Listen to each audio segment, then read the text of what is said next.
Hello and welcome again to Pathfinder. इस budget की अगर हम बात करें तो यहाँ पे सरकार ने एंजल टैक्स जो है इसको फॉरेन जो इन्वेस्टर्स हैं वहाँ से जो फंडिंग आ रही है स्टार्टअप पे उसके लिए भी लागू करने का यहाँ पे जो है एक प्रोविज़न दिया गया है। तो उसकी वजह से स्टार्टअप को काफ़ी ज़्यादा दिक्कत हो सकती है। इस पूरे लेक्चर में हम देखेंगे कि एंजल टैक्स क्या होता है, एंजल इन्वेस्टर क्या होते हैं, how these angel investors are different from venture capitalist, ये सारी चीज़ें। यहाँ तक इकोनॉमिक एक्सपर्ट की बात करें तो ये कह रहे हैं कि इसकी वजह से जो फॉरेन फंडिंग आ रही है इंडिया के स्टार्टअप को वो थोड़ी कम हो सकती है, और ऑलरेडी इंडिया की स्टार्टअप्स जो है फॉरेन फंडिंग के लिए स्ट्रगल कर रही हैं। तो ये एक बहुत बड़ा इशू हो सकता है क्योंकि इंडिया का स्टार्टअप इकोसिस्टम अभी ग्रो कर रहा है, वर्ल्ड का थर्ड लार्जेस्ट है, और इस तरह से अगर फॉरेन इन्वेस्टर्स यहाँ पे फंडिंग को कम करते हैं because of this angel tax thing तो फिर थोड़े इश्यूज हो सकते हैं। पूरे इशू को डिटेल में देखते हैं। आगे बढ़ने से पहले this is brief introduction about me, my name is Rahul Bhardwaj. अभी आपके प्रीलिम्स के लिए नए बैचेस स्टार्ट हो रहे हैं। तो यहाँ पे 3 ऑप्शन है, 3 महीने का ये क्रैश कोर्स है। स्टोर वाला ये जो कोर्स है इसमें आपको जीएस, सीसेट, करंट अफेयर सारे कवर किए जाएंगे। प्लस जीएस वाला ये जो कोर्स है इसमें आपको टेस्ट सीरीज, डाउट सॉल्विंग और इसके अलावा 1 महीने का फ्री एक्सटेंशन, मतलब प्रीलिम्स तक का पूरा कवरेज हो रहा है। आइकॉनिक में कुछ एडिशनल बेनिफिट हैं, तो इसके लिए आप जा सकते हो जैसा भी आपको सूटेबल होता है। Use the code RBLIVE to get extra 10% discount on these subscription plans. आगे बढ़ते हैं। देखिए एंजल टैक्स क्या होता है। एंजल की अगर हम बात करें तो हमारी लाइफ में कोई भी अगर दिक्कत हो रही है ना, तो हम देखते हैं कि कोई ऐसा फरिश्ता हो जो हमारी समस्या का समाधान कर दे।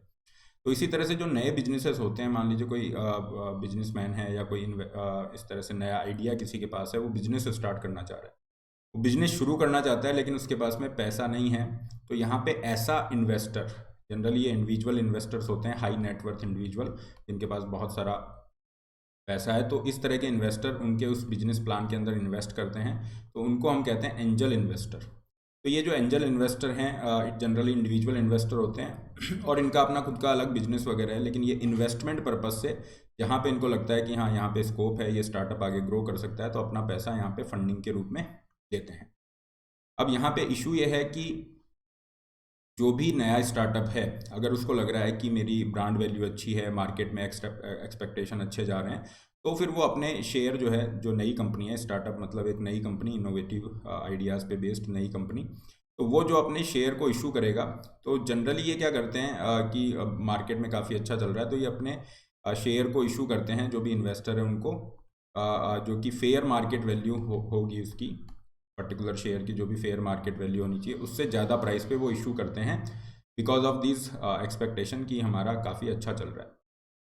अब सरकार ये कह रही है, या फिर हमेशा से ये प्रोविज़न डोमेस्टिक इन्वेस्टर के लिए तो था ही, कि अगर ये फेयर मार्केट वैल्यू, मान लीजिए कि कोई भी जो स्टार्टअप कंपनी है उसको शेयर इशू करना था 10 रुपये में, लेटस से 100 शेयर 10 रुपये में इशू करने थे, तो ये 10 रुपये फेयर मार्केट वैल्यू थे। इस तरह से उसने 1000 रुपये रेज कर लिए, अपना जो है कैपिटल रेज कर लिया, इस तरीके से फंडिंग क्रिएट की, और 10 रुपये के अंदर 10 रुपये के 100 शेयर इशू किए।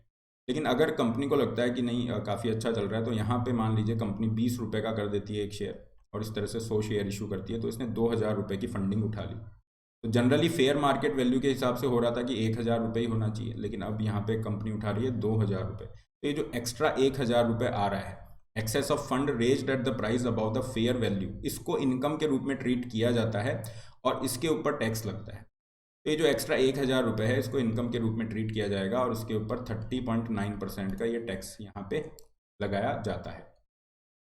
तो ये डोमेस्टिक इन्वेस्टर पे तो था, लेकिन सरकार ने इस फाइनेंस बिल के अंदर, इस ये बजट का ही पार्ट होता है, तो इस बजट के अंदर सरकार ने क्या किया, इनकम टैक्स जो हमारा एक्ट है उसका एक सेक्शन 56(2) है, और इसको जो है एक पॉपुलर नाम एंजल टैक्स के नाम से ही जाना जाता है। तो इस सेक्शन को भारत सरकार ने 2012 में लेके आए, प्रणब मुखर्जी उस समय पे फाइनेंस मिनिस्टर थे।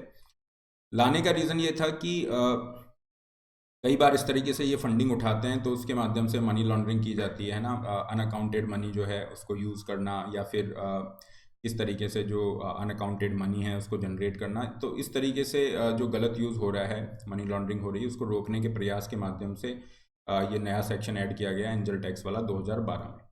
तो यहाँ पे डोमेस्टिक इन्वेस्टर्स के लिए तो हमेशा से था कि ये आपको इस तरीके से एंजल टैक्स देना होगा, लेकिन अभी सरकार ने 2023 में क्या किया है, जो फॉरेन इन्वेस्टर हैं उनको भी इसकी एम्बिट में, इसके दायरे में ले लिया है। अब ये फॉरेन इन्वेस्टर पे भी लागू होगा। अब दिक्कत ये है कि जो भी यहाँ पे इन्वेस्टर है टैक्स के जो इम्प्लीकेशन है वो इन्वेस्टर पे यहाँ पे लागू हो रहे हैं, और इन्वेस्टर हैं एंजल इन्वेस्टर, तो इसलिए इसको एंजल टैक्स का भी नाम दिया जाता है। और ये 30+3% सेस लगेगा। सेस क्या होता है? एक तरह का टैक्स के ऊपर टैक्स है, तो ये इफेक्टिव रेट 30.9% इसकी निकल के आएगी। अब यहाँ पे कुछ एक्सेप्शन सरकार ने दे रखे हैं कि यहाँ पे हम इसको इनकम के रूप में कंसीडर नहीं करेंगे अगर ये फंडिंग आ रही है वेंचर कैपिटल कंपनी के द्वारा। वेंचर कैपिटल कंपनी क्या है? ये भी स्टार्टअप को फंड करती है, लेकिन वेंचर जो कैपिटलिस्ट होते हैं ये जनरली कोई इंस्टीट्यूशन होगा बड़ा, फाइन। इंडिविजुअल इन्वेस्टर ये नहीं होंगे, कोई इंस्टीट्यूशन होगा या फिर जो सेबी रजिस्टर्ड यहाँ पे इन्वेस्टमेंट फंड्स हैं, उनको भी ये यहाँ पे एक्सेप्शन दिया हुआ है, एग्जम्पशन दिया हुआ है कि आपके ऊपर ये टैक्स लागू नहीं होगा। तो वेंचर जो कंपनीज हैं उनको जो एग्जम्पशन है वो यहाँ पे रहेगा, सेबी रजिस्टर्ड जो इन्वेस्टमेंट फंड है उनके ऊपर भी रहेगा, या सरकार किसी को नोटिफाई करती है कि इस तरह से इनको एग्जम्पशन दिया जाएगा तो ये रहेगा। अब हुआ क्या, 2012 में जब ये टैक्स लागू हुआ तो स्टार्टअप को दिक्कत हुई कि यहाँ पे काफ़ी सारा जो पैसा है सरकार के पास जा रहा है टैक्स के रूप में, जबकि हमें ज़रूरत है पैसे की, हम ग्रो कर सकें। तो भारत सरकार ने 2018 पे यहाँ पे एग्जम्पशंस निकाले कि आपको जो है ऐसे स्टार्टअप जो कुछ कंडीशन यहाँ पे फॉलो कर रहे हैं, मेजर 2 कंडीशन है, इनको अगर आप फॉलो करोगे तो आपको ये एंजल टैक्स नहीं देना पड़ेगा। क्या कंडीशन है? यहाँ पे आपको जो department for promotion of industry and international trade DPIIT जो है, इससे अगर आप रजिस्टर्ड हो, आपकी जो कंपनी है DPIIT के अंदर में अगर रजिस्टर्ड है, तो इसके लिए एक बॉडी है जहाँ पे ब्यूरोक्रेट्स ही होते हैं, इंटर मिनिस्ट्रियल बोर्ड। आपकी जो कंपनी है उसको सर्टिफाई किया जाएगा स्टार्टअप के रूप में, इसके द्वारा IMB के द्वारा सर्टिफाई किया जाएगा, और ये DPIIT इसको नोटिफाई करेगा कि हाँ ये स्टार्टअप है। तो पहली कंडीशन ये होगी। दूसरा ये है कि आपकी जो पेड अप कैपिटल है, मतलब आपने शेयर इशू करके जो पैसे यहाँ पे कैपिटल रेज किया है, पैसे लिए हैं, वो 25 करोड़ से ऊपर नहीं होना चाहिए, फाइन, 25 करोड़ से ऊपर नहीं होना चाहिए। तो ये 2 कंडीशन आप फॉलो कर रहे हो तो आपको भी यहाँ पे एंजल टैक्स से एग्जम्पशन है, मतलब एंजल टैक्स आपको नहीं देना पड़ेगा। अब दिक्कत यहाँ पे यह आ रही है कि जो एक्सपर्ट हैं वो ये कह रहे हैं इंडिया में 84,000 स्टार्टअप्स हैं और केवल 1% ही IMB सर्टिफाइड हैं, 1% ही यहाँ पे एग्जम्पशन जो है इस तरह से ले सकते हैं अंडर दिस DPIIT थिंग। तो फिर दिक्कत ये आएगी कि मेजोरिटी ऑफ द स्टार्टअप्स हैं वो अगर एंजल टैक्स दे रहे हैं तो यहाँ पे फॉरेन इन्वेस्टर इनमें इन्वेस्टमेंट करने से पहले सोचेंगे, उनको एक तरह का रेजिस्टेंस रहेगा कि ये जो टैक्स इम्प्लीकेशन है उसकी वजह से हमें नुकसान हो रहा है। और यही चीज़ आप यहाँ हेडलाइन में देखेंगे, न्यू एंजल टैक्स प्रोविजन में take it tougher for SoftBank Tiger Global. ये क्या है? ये एक तरह से बड़े बड़े इन्वेस्टर हैं, आप देखोगे सॉफ्ट बैंक ने काफ़ी सारा इन्वेस्टमेंट किया हुआ है इंडिया के अंदर, this is basically Japanese based है। तो ये जो है अब इन्वेस्टमेंट करने से थोड़ा सा कतराएंगे, तो इसका नुकसान डेफिनेटली यहाँ पे स्टार्टअप को होगा। स्टार्टअप ऑलरेडी 2022 अप्रैल 2022 से हम देख रहे हैं कि स्टार्टअप ऑलरेडी स्ट्रगल कर रहे हैं, उनको फंडिंग नहीं आ रही है, और ये जो एंजल टैक्स वाला प्रोविज़न यहाँ पे लाया है इसकी वजह से फॉरेन कैपिटल पे रेस्ट्रिक्शन लग सकते हैं स्टार्टअप फंडिंग के रिगार्डिंग। ओवरऑल इंडिया के लिए काफ़ी कंसर्न है, क्योंकि स्टार्टअप इकोसिस्टम इंडिया के लिए वेल्थ जनरेट कर रहा है, इकोनॉमिक ग्रोथ में कंट्रीब्यूट कर रहा है, जॉब्स जनरेट कर रहा है। वहाँ पे अगर दिक्कत होती है there would be concerns. This is all regarding this PDF, this session year PDF session का यहाँ पे आपको मिलेगा। इसके अलावा अकेडमी से आप जुड़ सकते हैं पूरी प्रिपरेशन के रिगार्डिंग, और सब्सक्रिप्शन का लिंक आपके डिस्क्रिप्शन बॉक्स में है। अपनी नीड के अकॉर्डिंग प्लान चूज़ कीजिए, put the code RBLIVE to get maximum available discount and personal guidance. Iconic पे कुछ एक्स्ट्रा एडवांटेज आपको मिलते हैं। 27 जनवरी से नए बैचेज आपके ये शुरू हो चुके हैं।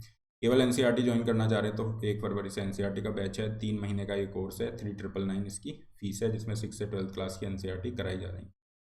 अगर आप कोई भी 2 साल उससे ऊपर का सब्सक्रिप्शन लेते हैं तो ये फ्री नोट्स आपको यहाँ पे मिलेंगे। ओल्ड राजेंद्र नगर में ऑफलाइन सेंटर यहाँ पे स्टार्ट हो रहा है, वो भी आप अप्रोच कर सकते हैं। 0% EMI ऑप्शन आपको मिलते हैं।